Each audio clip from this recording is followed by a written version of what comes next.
If it's a successful show, it'll be a show where I don't remember anything I did. I guess I'm just eternally chasing this state that I was talking before about animals and how they live.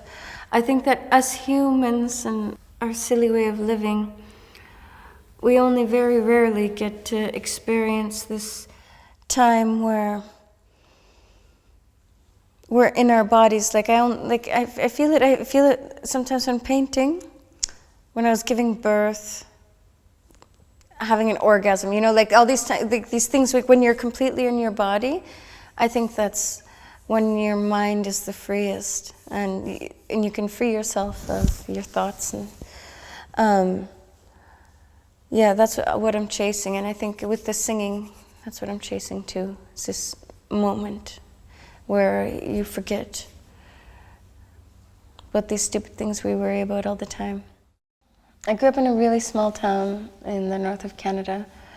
We're 300 miles from the magnetic North Pole. You get used to the fluctuations with the 24-hour darkness and the 24-hour light. I find it just, the years turn into, it's just one long day, right?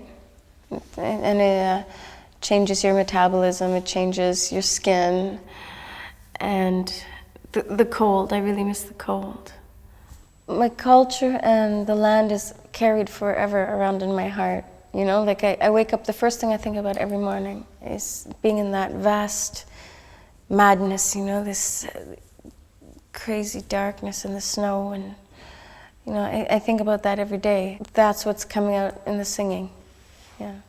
The town I'm from is in a really strange fluctuation. Like, my mother literally grew up in an igloo. Like, she didn't walk into a house till she was 12 years old, and now she has this university degree from McGill in Montreal. Like, very strong, quick change in the culture.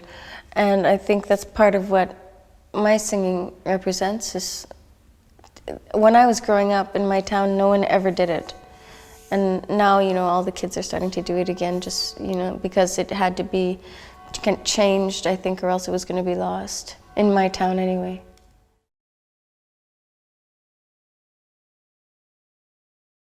When you're from a culture where it's so cold, and like in the past, you'd just be fighting off death all the time just because it was so cold, and you need a strong partner.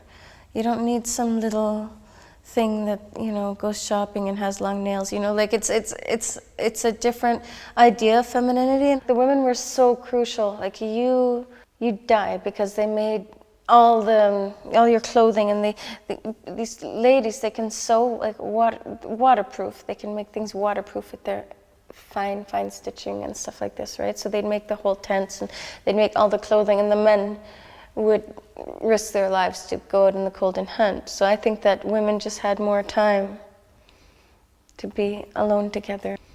We used to joke around and call it uterus singing because only women do it, right? And it was just very strange because I did a tour with a Tuvan throat singer, and in Tuva only the men do it. I think that these noises can be very feminine to me, even though they're sounding very strange to other people.